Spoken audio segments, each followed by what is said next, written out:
যে ব্যক্তি তিনটা নিয়ামত পাওয়ার পর সন্তুষ্ট হতে পারবো না, সে ইমানের শান পাবে না।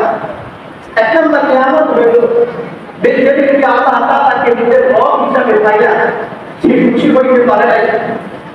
দ্বিতীয় নিয়ামত হইল রাসূল সাল্লাল্লাহু আলাইহি সাল্লামকে আল্লাহ পাক তার জন্য রাসূল বানাইয়া পাঠিয়েছেন।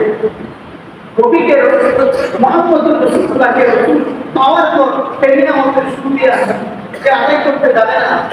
নবী পাইয়া মুহাম্মদুর রাসূলুল্লাহকে আল্লাহ রাসূল পাইয়া খুশি হইতে পারলো না, সে ইমানের স্বাদ পাবে না।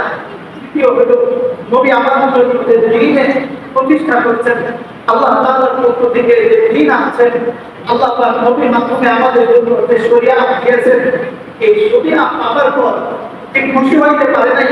শরিয়াতের নিয়ম কানুন পালন করতে যার মধ্যে আপত্তি থেকে যায়, শরিয়াতের বিধানকে মানতে পারে না, সে ইমানের স্বাদ পাবে না।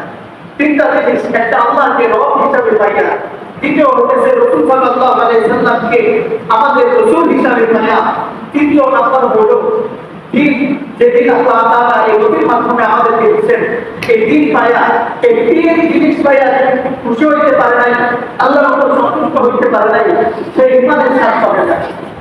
তো স্বাভাবিকভাবে আল্লাহ আমাদেরকে রাসূল দিয়েছে, এটা পাইয়া আমরা খুশি। আর মানুষ খুশি হইলে আল্লাহ শুকরিয়া আদায় করে, আমি শুকরিয়া আদায় হিসাবে নফল নামাজ পড়তে পারি। এর জন্য আমার নামাজের আলাদা বিধান থাকার প্রয়োজন পড়ে না।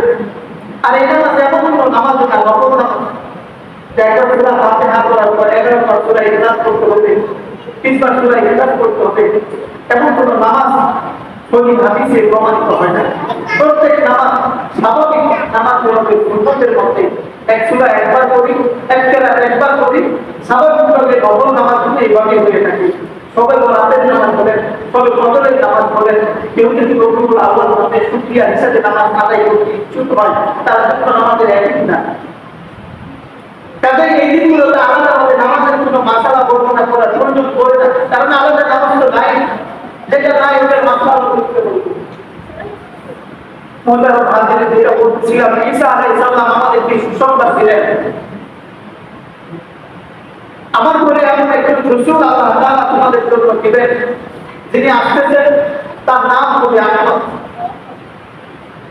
আর নবীজি যখন দুনিয়াতে আসলেন, সময়টা ছিল বর্বরতার সময়,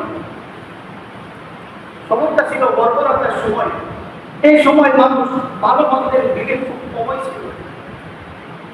নবীদের আগমনের সাথে সাথে পৃথিবীর অবস্থা পরিবর্তন হইতে শুরু করছে।